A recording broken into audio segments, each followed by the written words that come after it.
עצמאות. ערן בננו מעולם לא ידע עצמאות מהי. דידי רעייתי ואני נמצאים כאן הערב כשליחיו. ערן מעולם לא דיבר, מעולם לא קרא לי אבא או לדידי אמא. למרות זאת, היה המורה הגדול של חיי. בשם ערן וחבריו שלא ידעו עצמאות מהי, אבקש שטקס זה להענקת פרס ישראל תשע"ו יהיה תחילתו של מסע לתיקון עולם, להפיכתה של החברה בישראל לחברה סובלנית יותר, מכילה יותר. צעד קטן למקום הנשגב של חברת מופת. כשנולד נתנו לו את השם של ערן אחי שלא שב מהמלחמה. ציפינו שיהיה מוצלח יותר מאיתנו. בגיל 8 חודשים ערן אובחן עם אוטיזם ופיגור קשה. השמיים נפלו. נדרשנו לעצב מחדש את חיינו, להמיר את החלום על הילד המוצלח במאמץ מתמיד להסתפק בחיוך קטן, שרק יהיה מאושר. נשבענו לעולם לא להתבייש בו, לעולם לא להסתירו, לאהוב אותו בכל מאודנו ובכל נפשנו. לאחר מותו, לפני 9 שנים, הבנו שתיקון עולם פירושו להעצים את האהבה שהועדנו לו כדי לחולל שינוי עמוק בתפיסת האדם המוגבל במדינת ישראל. חברה הישגית מודדת את בניה על פי סרגל של הישגים ויכולות. ואילו ילדים כמו ערן אינם יכולים לעשות מאומה בכוחות עצמם. הם מחוץ למשוואה. לא יסיימו גן ילדים, לא ישרתו בצה"ל, לא יגנו עלינו ולא יזכו להימנות עם ההון האנושי של מדינת ישראל, שנציגיו המכובדים הם חברותיי וחבריי לפרס ישראל. ערן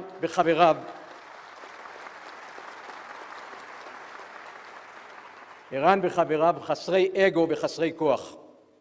השאלה המתבקשת איננה מה הם מסוגלים לעשות, אלא מה אנחנו מסוגלים וצריכים לעשות למענם, החלשים ביותר, אלו שכל הווייתם משקפת את זמניותנו ושבריריותנו כאן על פני האדמה.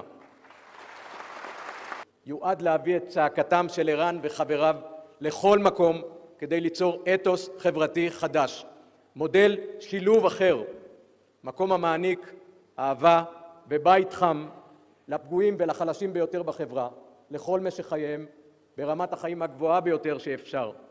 מקום המשלב שיקום, חינוך ותעסוקה לכל תושבי הנגב, ללא הבדל דת, מין או גזע.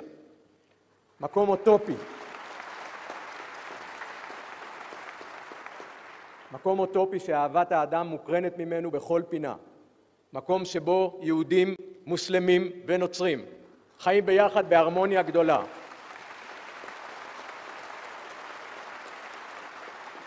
מקום שבו ההתנדבות, הנתינה, קבלת השונה והחריג הן חלק מהנורמה היומיומית. מקום שכל המבקר בו עובר טלטלה חריפה וזוכה לתובנה עמוקה שאפשר במדינת ישראל לקיים גם סובלנות, אהבה וכבוד הדדי כדרך חיים.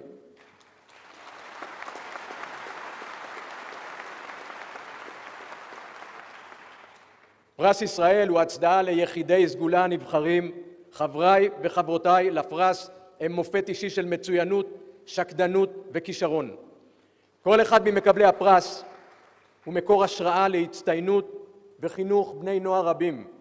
בערב הזה מדינת ישראל מניפה גבוה גבוה 2 דגלים חינוכיים חשובים: דגל המצוינות האישית ודגל המצוינות החברתית.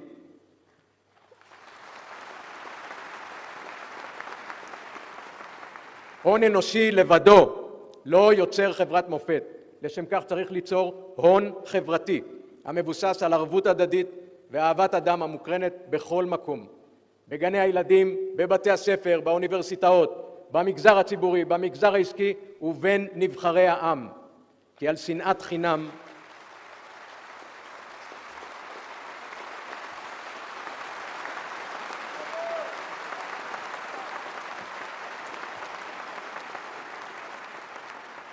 חינם חרב הבית, ורק בכוחה של אהבה להעניק תקווה. עוצמתה של החברה האנושית לעולם תיבחן בעוצמתן של החוליות החלשות.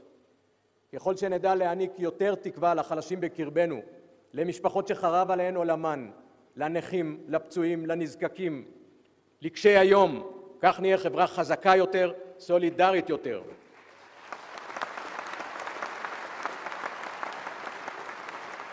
וככל שהרקמה האנושית תהיה חזקה יותר, כך יגדלו גם הערבות ההדדית והעוצמה הפנימית להתמודד עם כל משבר ואתגר. עולם חסד ייבנה. חיזוק החוליות החלשות הוא הצעד הראשון במסענו לתיקון עולם חברתי.